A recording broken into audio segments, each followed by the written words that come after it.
Bom, meus queridos irmãos, estamos iniciando mais um breve comentário bíblico, e hoje vamos ver 2 Coríntios capítulo 2, a partir do versículo 1. Parte do encorajamento que eu tenho em continuar fazendo esses comentários que vão ficar gravados é que também você, quem sabe, num momento oportuno que estiver lendo no futuro a Escritura e não tem um comentário, ou não é bom, né? Comentaristas para poder ver algumas opiniões, ainda que em alguma coisa, quem sabe, possa com certeza ter algum complemento das coisas que eu tenho falado aqui, você teria uma base para poder entender melhor o contexto, como também a principal indicação daquilo que significaria o que estivesse escrito no texto. Então, de certa forma, quem sabe, num dado momento, até ouvindo uma pregação de alguém, ou ainda que lendo o texto, ou quem sabe conversando com o irmão num momento de dúvida, diz assim, vamos lá olhar onde é que o pastor João Flávio colocou a sua colocação, que não é dele, né? E ele garante que não é dele, e eu sempre defendo isso. Eu posso ter, e graças a Deus tenho a ação de Deus, do Espírito Santo sobre minha vida para poder ter entendimento, mas esse entendimento ele vem em cima de um múltiplo entendimento de muitos servos de Deus que dissertaram sobre o assunto ao longo de muitos anos na história da igreja. Então, falando assim, ainda que alguns diferem num parecer do outro. E tem vezes aqui que naquilo que falamos, olha, alguns pensam assim, outros pensam de outro jeito, né? Então, falando assim, nós procuramos, de certa forma, ainda que de forma breve, mostrar outras opiniões, embora não nos aprofundamos tanto naquela que não é a que nós cremos. Falando assim, então, vamos lá. 2 Coríntios capítulo 2, versículo 1. Mas deliberei isto comigo mesmo, não ir mais ter convosco com tristeza, porque se eu vos entristeço, quem é que me alegrará? Senão aquele que por mim foi contristado. E escrevi-vos isto mesmo, para que quando lá for, não tenha tristeza da parte dos que deveriam alegrar-me, confiando em vós todos, de que a minha alegria é a de todos vós. Porque em muita tribulação e angústia do coração vos escrevi, com muitas lágrimas, não porque vos entristecesseis, mas para que conheceis o amor que abundantemente vos tenho. Bom, meus queridos, o apóstolo Paulo, até esse versículo 4, ele está, na verdade, essas divisões que existem entre o capítulo 1 e o capítulo 2 foram colocadas de uma forma a se organizar, né, para que possamos entender e conhecer aonde estariam, né? Por exemplo, vamos pegar aqui, se o livro de Coríntios não tivesse capítulos, não foi Jesus que botou capítulo, não foi o apóstolo Paulo que botou capítulo, mas se nós tivéssemos, na verdade, uma carta inteira, então seria o versículo 1, 2, 3, então olha o versículo 527, né?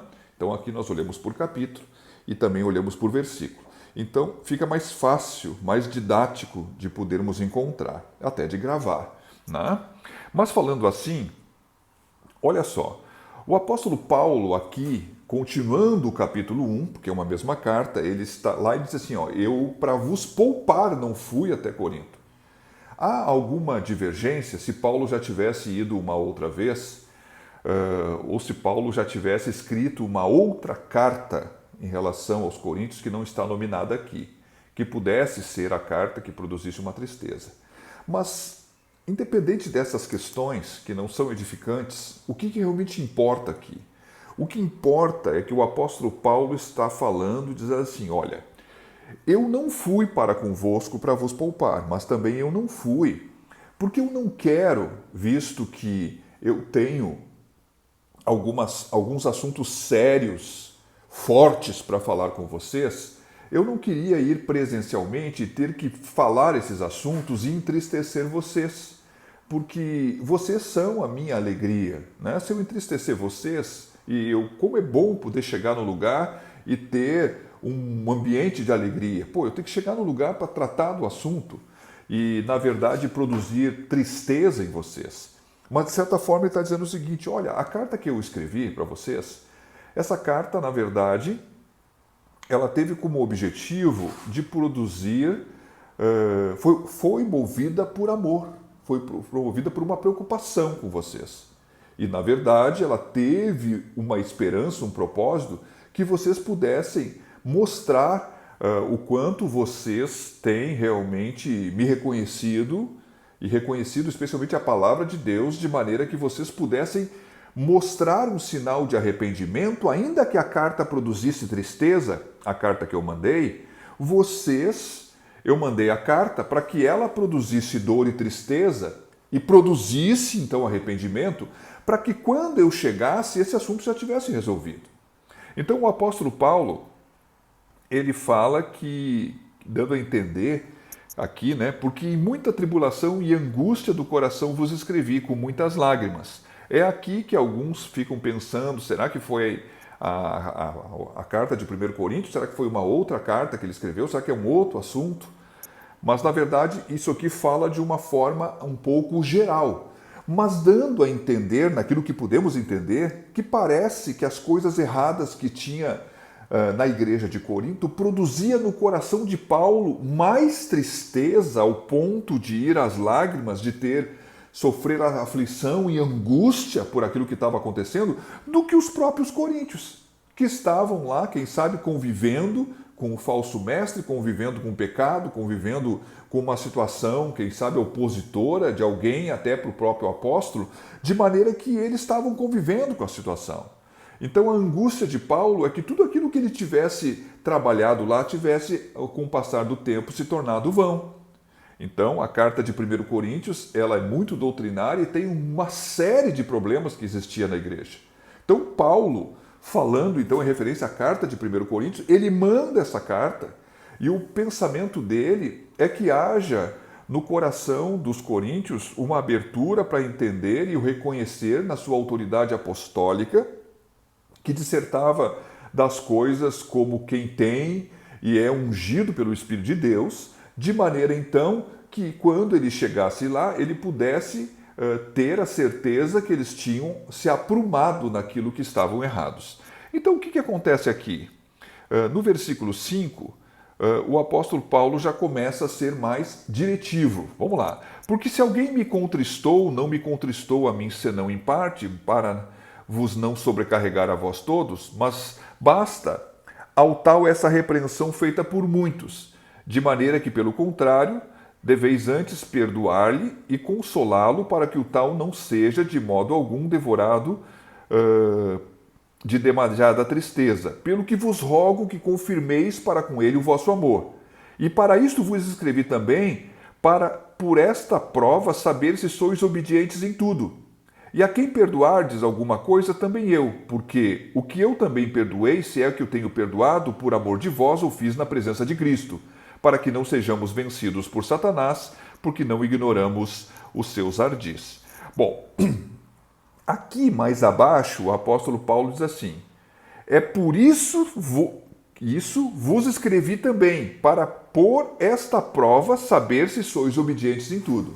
Então observe que diz assim, eu mandei a carta tinha pontos firmes e fortes, tocou em várias questões, especialmente nessa questão que ele começa a falar aqui, de perdoar-lhe, de consolá-lo, para que o tal não seja, como que ele se refere então não a um monte de pessoas, mas a uma pessoa.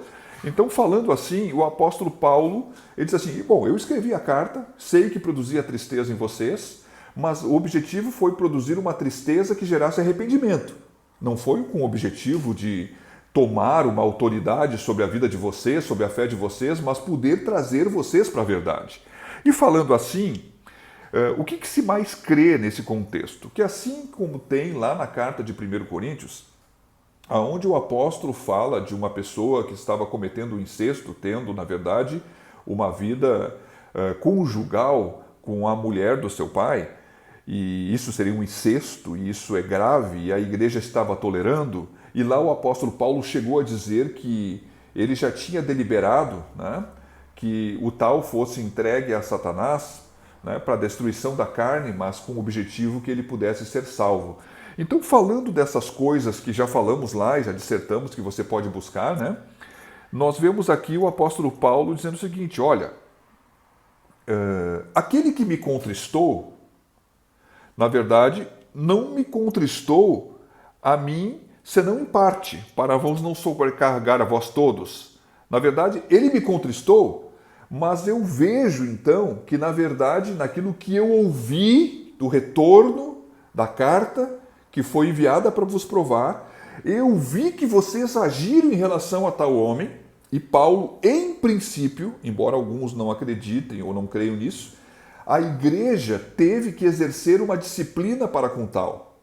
E Paulo está esperando uma prova da obediência deles, e aqui ele está reconhecendo que eles executaram essa disciplina. O que as pessoas divergem? Bom, ele possivelmente foi isolado, ele foi tirado da comunhão da igreja, foi excomungado, de maneira então que pudesse entender a sua situação, ou seja, ser entregue a Satanás, tem uma das interpretações seria assim. Então ele está dentro da proteção da igreja. Então ele é tirado da igreja, ele é, na verdade, repreendido, ele é colocado à parte, de maneira que ele sai da proteção da igreja. Mas a igreja assume uma disciplina pública em relação a ele, de uma maneira firme, porque, vamos convir, uma das formas de ataque de Satanás era tentar colocar um enxerto dentro da igreja, um pouco de fermento dentro da igreja, melhor dizendo. E nisso, então, ele poderia destruir a igreja pela imoralidade. Então, quando a igreja, que é função da igreja, ela disciplina esse membro, o apóstolo Paulo, ele, sabendo de tal notícia, ele já diz assim, bom, basta o tal essa repreensão feita por muitos, esses muitos pudesse ser a maioria, ou quem sabe, muitos até, a unanimidade nós nunca vamos encontrar dentro de uma igreja, ainda mais na igreja atual. Se era possível encontrar no temor do Senhor que existia na igreja primitiva, bom, vá lá. Agora na igreja atual, olha, eu como pastor vou dizer que nunca vai haver uma unanimidade inteira, embora há uma pregação que, se for a ação do Espírito, vai existir unanimidade em todos aqueles que são servos de Deus. Sim, mas vamos convir que nem todos que estão na igreja hoje realmente nasceram de novo. Como o apóstolo questionou, há algumas pessoas que, na verdade, ainda precisam verdadeiramente se converter. Então vamos dizer assim, todos aqueles que têm o Espírito e que têm comunhão com Deus de forma unânime, que conhecem a Escritura, vão saber da importância desse posicionamento que o apóstolo Paulo estava requerindo naquele tempo passado, como também no tempo de hoje, visto que esse assunto é um assunto importante, porque o agravo que o homem fez não foi somente para com Paulo, mas foi para com todos, embora todos não percebiam. Então, quando eles agem, e a pessoa, então, como diz aqui, de maneira que, pelo contrário, deveis antes perdoar-lhe e consolá-lo, para que o tal não seja de modo algum devorado por demasiada tristeza. Bom, observe o seguinte, a pessoa foi disciplinada, a pessoa, então, se arrepende. Então o apóstolo Paulo diz assim, meus queridos, nós temos que reconciliá-lo. Nós temos que terminar o processo da correção. Olha, eu assim como deliberei na minha autoridade à distância, eu também já o perdoei diante de Deus. E vocês devem perdoar também. Se vocês perdoaram, eu também vou perdoar. Bom, meus queridos, aqui que o apóstolo Paulo está falando, quando ele chega no final aqui, que é possível que exista um outro ardil de Satanás. Bom, ele pode tentar destruir a igreja por um fermento, entrando a imoralidade, de maneira que ela seja aceita como algo normal e daqui a pouco, então, a igreja está perdida na imoralidade. Bom, isso é um ardil. Mas ele pode, numa pessoa arrependida que pecou e nessa condição que foi repreendida externamente, quando a pessoa verdadeiramente se arrepende, ela deve ser perdoada e restaurada a comunhão, porque senão pode vir um ardil do diabo destruindo a pessoa por demasiada tristeza. Olha só, né?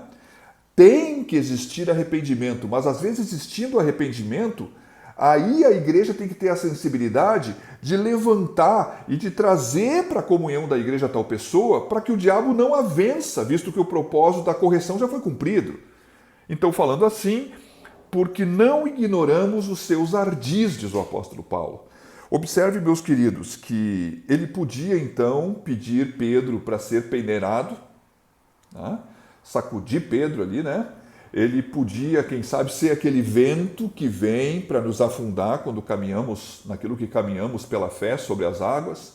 Ele pode rugir como um leão buscando nos aterrorizar. ele pode até se transfigurar, quem sabe, num anjo de luz para nos enganar, ele pode, quem sabe, como dizem Efésios, fazer e ter alguns estratagemas ou astutas ciladas com o objetivo, né, de nos derrotar naquilo que diz respeito à nossa fé como inimigo, porque não ignoramos os seus ardis. Mas ele também pode, para uma pessoa que errou, foi corrigida, se arrependeu, na medida que ela não é perdoada pela igreja ou pelo próprio apóstolo, na verdade, pudesse Satanás, na falta de perdão, trazer à pessoa uma profunda tristeza, que seria um ardil, mas também para toda a igreja, que na verdade ficasse amargurada com essa questão, produzindo então uma oportunidade para que Satanás pudesse de alguma forma levar vantagem,